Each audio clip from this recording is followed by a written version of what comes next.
किश्तवाड़ के चसोती गांव की तबाही ने पूरे जम्मू कश्मीर को झकझोर कर रख दिया है। हालात का जायजा लेने के लिए मुख्यमंत्री उमर अब्दुल्ला आज मौके पर पहुंचे। उनके साथ उनके सलाहकार नसीर असलम वानी भी मौजूद रहे। करीब 1 घंटे के दौरे में सीएम उमर अब्दुल्ला ने प्रभावित परिवारों से मुलाकात की, उनके दर्द को साझा किया और प्रशासन से राहत कार्यों को तेज करने के निर्देश दिए। मीडिया से बातचीत करते हुए उमर अब्दुल्ला ने कहा कि लापता लोगों की संख्या करीब 70 से 80 तक हो सकती है, जबकि अफवाहों में बताए तो वो 500 और 1000 तक पहुंच गए हैं। उन्होंने जोर दिया कि यात्राओं पर रेगुलेशन और पंजीकरण की नई व्यवस्था पर विचार करना होगा। इसी बीच कांग्रेस विधायक निजामुद्दीन भट्ट ने भी हादसे पर गहरा शोक जताया है। ये रिपोर्ट देखिए।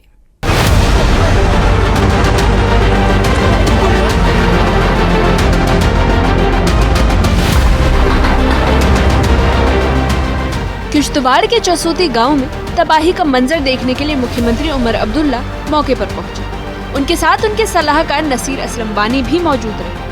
सीएम उमर अब्दुल्ला करीब 1 घंटे तक प्रभावित इलाके में रहे और स्थिति का जायजा लिया। सबसे पहले सेना और प्रशासनिक अधिकारियों ने सीएम को पूरे हालात की जानकारी दी। इसके बाद सीएम उमर अब्दुल्ला ने मलबे और बर्बादी से घिरे गाँव का जायजा लिया। वहाँ मौजूद पीड़ित परिवारों से भी उन्होंने मुलाकात की और उनके दुख दर्द साझा किए।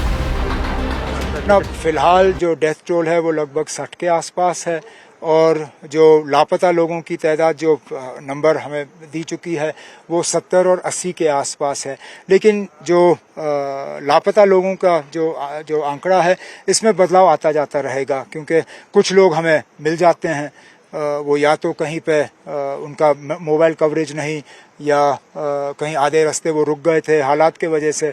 तो ये जो लापता लोगों का नंबर है इसको फाइनल नंबर मत ले लीजिए, इसमें बीच बीच में चेंज आता रहेगा। कह रहे हैं कि वॉश आउट भी हुए, वो तो हुए होंगे, वो तो अब आप देखें ना, मौके से आप आए हैं सर, आपने देखा ना पानी का एक दीवार सा नीचे आया, इतने बड़े बड़े पत्थर आए हैं। ये जहाँ पे हम खड़े हैं ये तो झील था नहीं, ये दरिया है। इस दरिया को अब झील में तब्दील किया गया है इस क्लाउड बर्स्ट के वजह से। तो मुमकिन है कि कुछ लापता लोग जो हैं वो इस पानी में बह गए हैं। अब हमारी कोशिश है कि उनमें से जितने ज़्यादा को हम रिट्रीव कर पाएं ताकि उनको उनके घर वालों के हवाले हम कर सकें, ये हमारी कोशिश है। तबाही के भयावह मंजर का जायजा लेने के बाद मुख्यमंत्री उमर अब्दुल्ला ने यात्राओं पर भी चिंता जताई। उन्होंने कहा कि पहले यहाँ 200 से 300 श्रद्धालु आते थे, लेकिन अब हजारों की संख्या में लोग पहुँच रहे हैं। ऐसे में पंजीकरण और रेगुलेशन पर गंभीरता से विचार करना जरूरी है। छोटी यात्रे हैं, इनमें पहले 100, 200, 300, 400 लोग आते थे, अब हजारों की तादाद में लोग आते हैं। जाहिर सी बात है मौसम के बदलते हुए जो ये पैटर्न्स हैं उनको देखने के बाद इनमें और थोड़ी बहुत रेगुलेशन, रजिस्ट्रेशन वगैरह उस पर हमें सोचना होगा। लेकिन मैं अगर आज कोई ऐलान करूं तो मेरे तरफ से ये गलती होगी, क्योंकि इसमें लोगों के मजहबी जज्बात भी जुड़े हुए हैं। हमें जो इनके मजहबी लीडर हैं, जो यहाँ लोकल जो इन यात्रियों के साथ जुड़े हुए लोग हैं, उनके साथ मशवरा करके कोई इकदाम उठाने।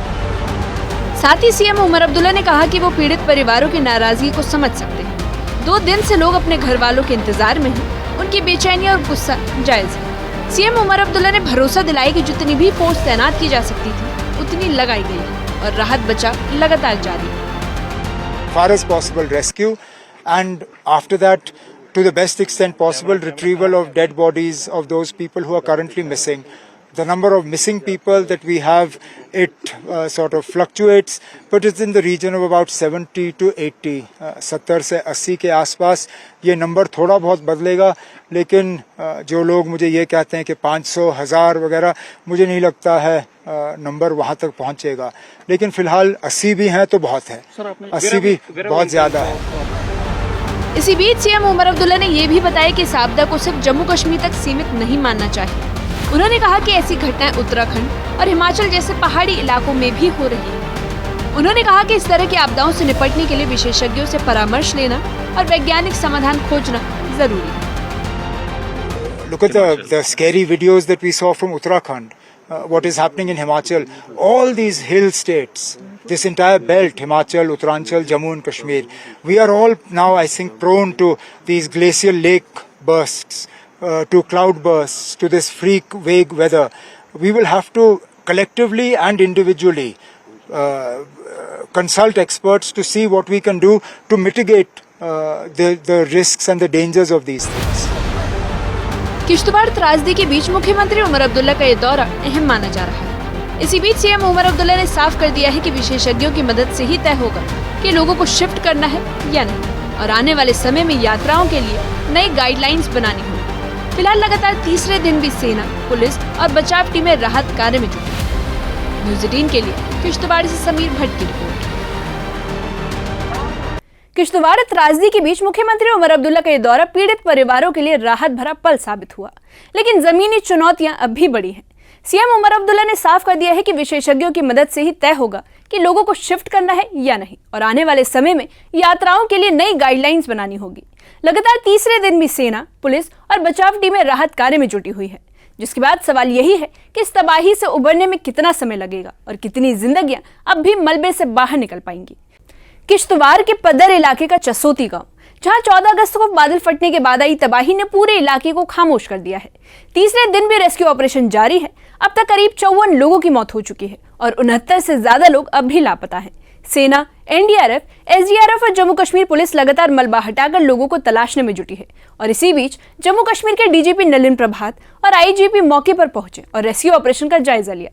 पीएम नरेंद्र मोदी ने सीएम उमर अब्दुल्ला और उपराज्यपाल मनोज सिन्हा से बात कर हर संभव मदद का भरोसा दिया है। इस वक्त जरूरत है राहत और बचाव के हर प्रयास को तेज करने की, ताकि और भी जिंदगियां बचाई जा सके।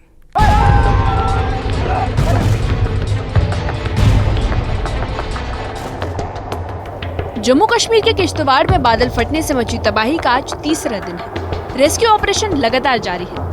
वहीं प्रधानमंत्री नरेंद्र मोदी ने मुख्यमंत्री उमर अब्दुल्ला और उपराज्यपाल मनोज सिन्हा से बात कर हर संभव मदद का भरोसा दिया है। किश्तवाड़ के चसोती गांव में 14 अगस्त को दोपहर के वक्त अचानक बादल फट गए। उस समय मचैल माता यात्रा के श्रद्धालु बड़ी संख्या में गांव में मौजूद थे। लंगर चल रहा था, टेंट लगे हुए थे और सैकड़ों लोग यात्रा के पहले पड़ाव पर रुके हुए थे।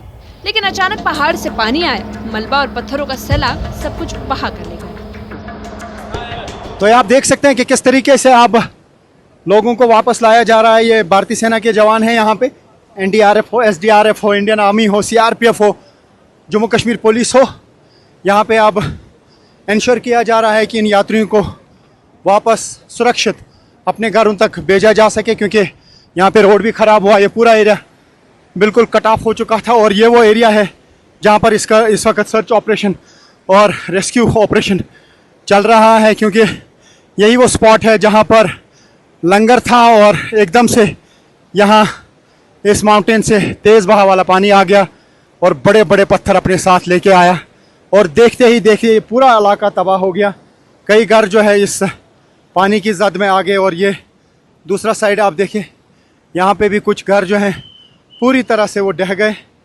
और अब यही रास्ता है मंदिर की, और जो मच्चिल टेंपल है वहाँ से अब जो यात्री वहाँ पे कल से फंसे हुए थे मौसम ख़राब होने के कारण और यहाँ पे ब्रिज ना होने के कारण वापस नहीं आ पा रहे थे, अब उन्हें अलाउ किया गया और अब उन्हें धीरे धीरे वापस जाने के लिए कहा जा रहा है और वो धीरे धीरे वापस जा रहे हैं। बादल फटने के बाद बसें, टेंट, लंगर और दुकानें बाढ़ के पानी में बह गई। यहाँ तक कि कई मकान और रेस्टोरेंट भी इस कहर से नहीं बच सके। अब चारों ओर सिर्फ मलबा, टूटी इमारतें और तबाही के निशान दिखाई दे रहे हैं। रेस्क्यू ऑपरेशन तीसरे दिन भी जारी है। सेना, जम्मू कश्मीर पुलिस, एसडीआरएफ और एनडीआरएफ की टीमें लगातार लापता लोगों को खोजने में जुटी हैं और जो लोग फंसे हुए थे उन्हें सुरक्षित स्थानों पर पहुंचाया जा रहा है। बचाव कार्य में हेलीकॉप्टर और भारी मशीनरी का भी इस्तेमाल किया जा रहा है।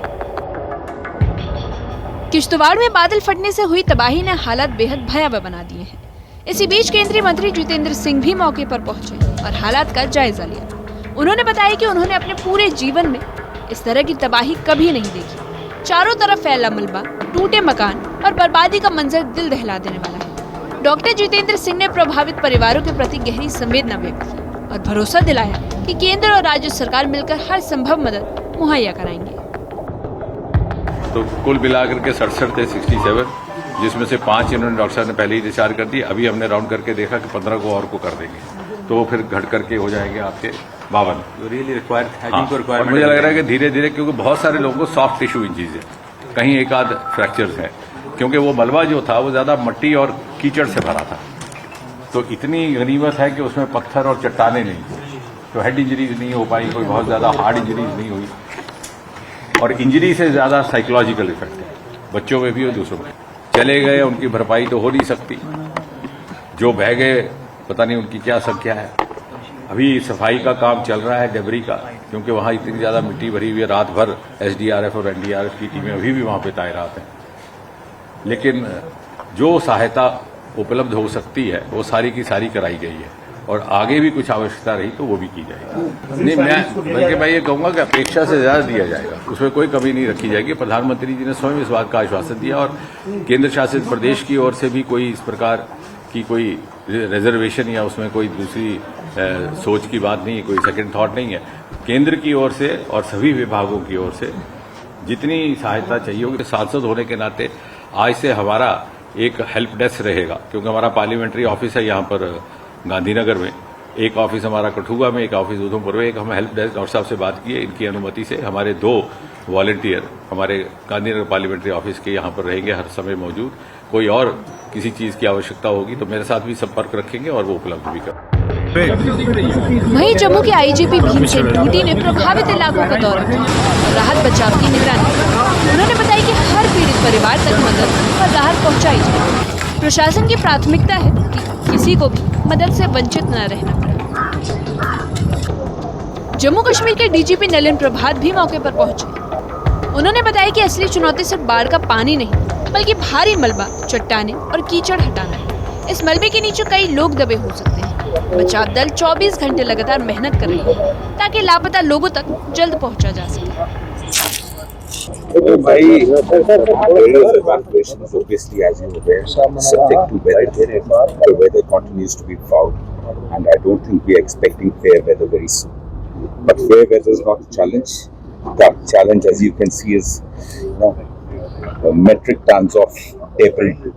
There's big boulders which are even bigger than houses and buildings. Right. They have to be removed. Any special machinery that will be deployed tomorrow to remove that? We already have adequate machinery. Okay. So how many people are still missing there? Very difficult to say. Very difficult to say. The number which has been officially reported to us, courtesy headlines and officers who are available here, and the local MLA, Mr. Sunil Sharma, who is also the leader of opposition, is here. So as of now, with the number of missing is 2 digits, but nothing can be said. Yes. So total dead bodies कितनी अभी तक निकाली गई? I think just you have to understand that it's 52. 51? 52. It's 52 as we speak. 52 is the bodies we have been able to recover from the debris. Sir, how many are injured? Injured figure is I think 107. 116. yes, that also. So injured and rescued are 116, but I think all of them are injured. Kishtwar की इस तबाही ने पूरे जम्मू कश्मीर को गहरे सदमे में डाल दिया। चसोती गांव में सिर्फ मलबा, टूटे मकान, बहते टेंट और तबाही के निशान ही बाकी हैं। प्रशासन का कहना है कि हर संभव मदद लोगों तक पहुंचाई जाएगी और किसी को भी अकेला नहीं छोड़ा जाएगा। न्यूज़ 18 के लिए किश्तवाड़ से रिफत अब्दुल्ला की रिपोर्ट। किश्तवाड़ की इस तबाही ने पूरे जम्मू कश्मीर को गहरे सदमे में डाल दिया है। चसोती गांव में सिर्फ मलबा, टूटे मकान, बहते टेंट और तबाही के निशान ही बाकी हैं। राहत और बचाव टीमें 24 घंटे काम कर रही है, लेकिन चुनौतियां कम नहीं हैं। बड़े बड़े पत्थर, कीचड़ और मलबा राहत कार्य में सबसे बड़ी बाधा बने हुए हैं। प्रशासन का कहना है कि हर संभव मदद लोगों तक पहुंचाई जाएगी और किसी को भी अकेला नहीं छोड़ा जाएगा।